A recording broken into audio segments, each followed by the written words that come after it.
Welcome to my channel MBA का ज्ञान। आज हम देखेंगे investment, its avenue and characteristic of investment. Investment is an activity which is different from saving for the purpose of price appreciation and may consider it as an investment aimed to achieving additional income or growth in the values. A commitment of fund made in the expectation of some positive rate of interest. Purchasing of shares, debenture, post office, saving certificates, insurance policies are all investment in the financial sense. अभी investment एक ऐसी activity है जो कुछ अलग रहती है saving से।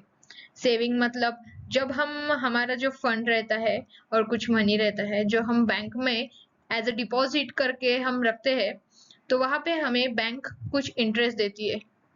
कुछ वो इंटरेस्ट कुछ ईयर का रहता है या मंथ का रहता है, लेकिन वो इन्वेस्टमेंट नहीं रहता।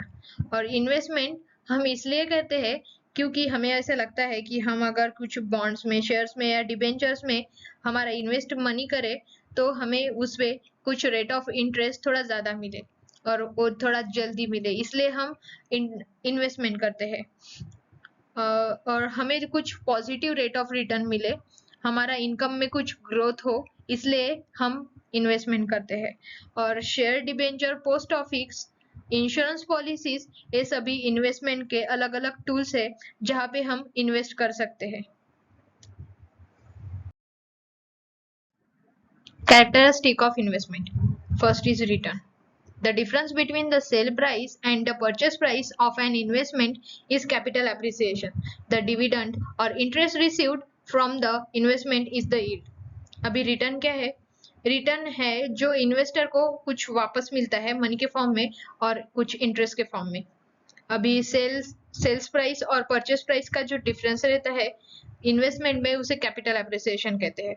और जो डिविडेंड और इंटरेस्ट जो इन्वेस्टमेंट में रिसीव होता है उसे यील्ड कहते हैं। और यही दोनों रिटर्न रहते हैं जो इन्वेस्टर को वापस मिल रहे हैं। और safety, every investor expect to get back his capital on maturity without loss and without delay. सभी इन्वेस्टर यही चाहते हैं कि मैच्योरिटी पीरियड तक कुछ भी लॉस वो बियर ना करे और जो कैपिटल उसने इन्वेस्ट किया है कम से कम वो लॉस होने से पहले उतना कैपिटल उनको वापस मिले।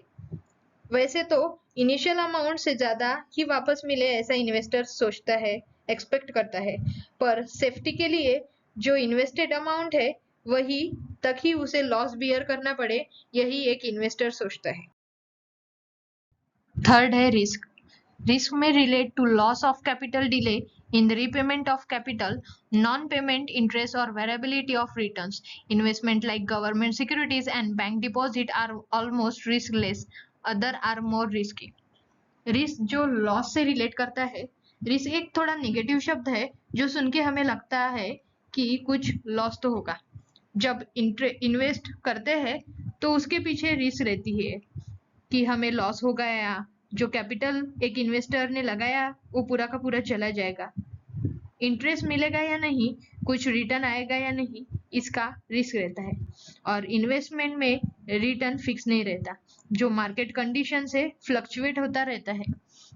और अगर हम गवर्नमेंट सिक्योरिटीज या बैंक डिपॉजिट में कुछ इन्वेस्टमेंट करें तो वहां पे फिक्स्ड रेट ऑफ इंटरेस्ट रहता है, इसलिए वहां पे रिस्क कुछ कम रहता है।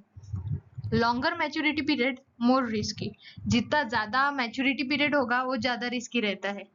Liquidity, the investment which is easy saleable और marketable without loss of money and without loss of time is said to possess liquidity. Liquidity एक ऐसी इन्वेस्टमेंट है जो इजीली सेलेबल है और मार्केटेबल है विदाउट लॉस ऑफ मनी और without loss of time. अभी यहाँ पे इन्वेस्टमेंट के कुछ एवेन्यूज दिखते हैं, मतलब कहाँ कहाँ पे हम इन्वेस्टमेंट कर सकते हैं। यहाँ पे दिया है first, corporate securities.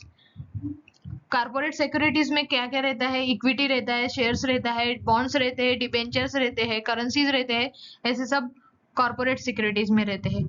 Deposit in the bank and non banking companies. Saving deposit have low interest rate, whereas fixed deposit at regular intervals.